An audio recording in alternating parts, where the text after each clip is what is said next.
Good afternoon and welcome back. You're watching World News and I'm your host, Klaudia Czerwińska.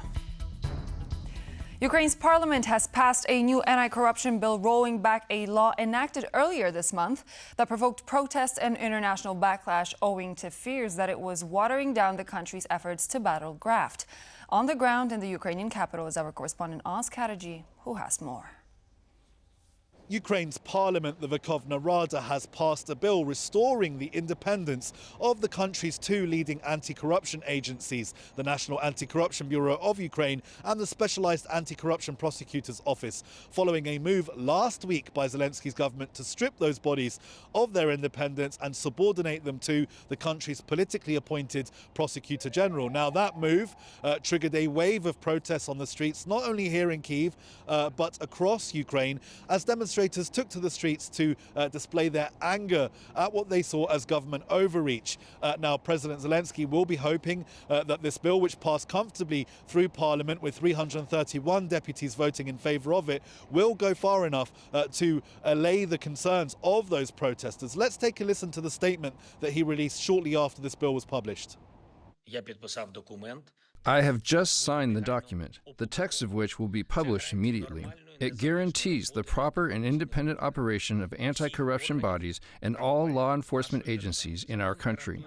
The law prevents any external influence or interference. This will be enforced through a number of measures, including polygraph testing and regular inspections for all law enforcement personnel who have access to state secrets.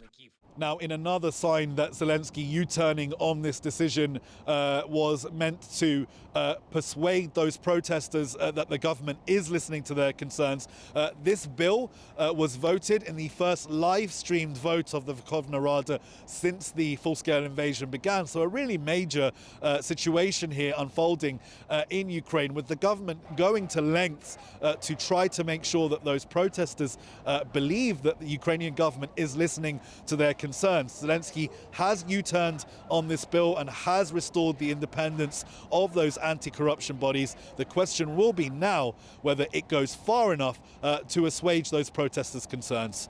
It's Oz Kataji reporting from Kyiv for TVP World. Following Ukrainian President Volodymyr Zelensky's signing of the bill restoring the independence of the country's two anti-graft agencies, Ukrainians protesting government restrictions on these institutions did not hide their satisfaction.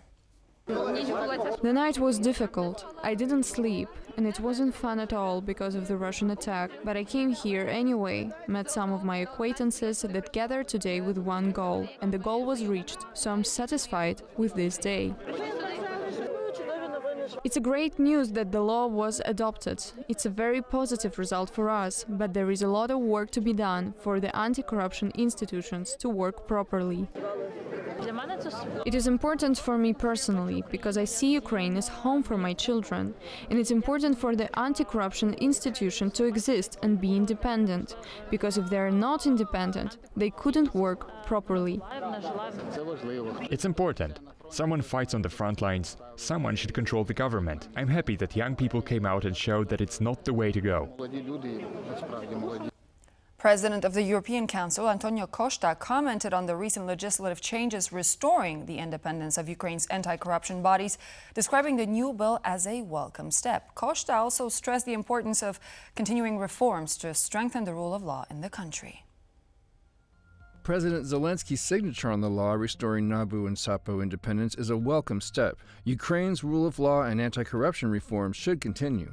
They remain essential for Ukraine's progress on the European path. The EU will continue to support these efforts.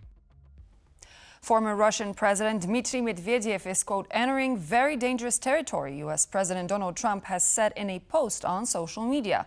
The comment follows Medvedev's recent statement that Trump's ultimatum game with Moscow poses a threat to Russia and pushes the U.S. towards war.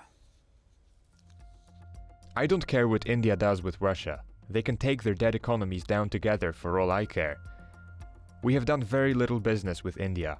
Their tariffs are too high, among the highest in the world. Likewise, Russia and the USA do almost no business together. Let's keep it that way. And tell Medvedev, the failed former president of Russia, who thinks he's still president, to watch his words. He's entering very dangerous territory. A significant rise in HIV infections has been reported within the Russian army, with cases increasing 20-fold since Russia's invasion of Ukraine began in 2022. According to a report by The Times, the number of HIV infections among Russian soldiers has surged dramatically, reaching alarming levels. The situation worsened during Russia's military mobilization, with high infection rates recorded during this period. Russia is one of the top 5 countries in the world with regard to HIV infection rates, with over 1 million registered cases.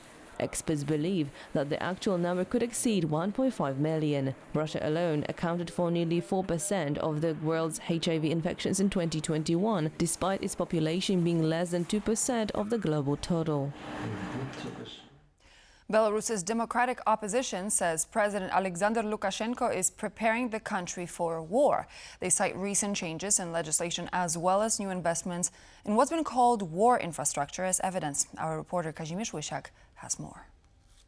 Members of the Belarusian opposition have announced here in Warsaw that the regime of Alexander Lukashenko has introduced a new legislation which would allow the country, which is the de facto puppet state of Russia, to launch preventive attacks, including on foreign territories. All of this comes as some top US military officials have just said that Russia could be ready for war with NATO countries by 2027. The former Belarusian ambassador to Poland and one of the leaders of the democratic opposition here in Warsaw, Paweł Latuszka, has told me, though, that he doesn't believe that Belarus would be able to attack on its own.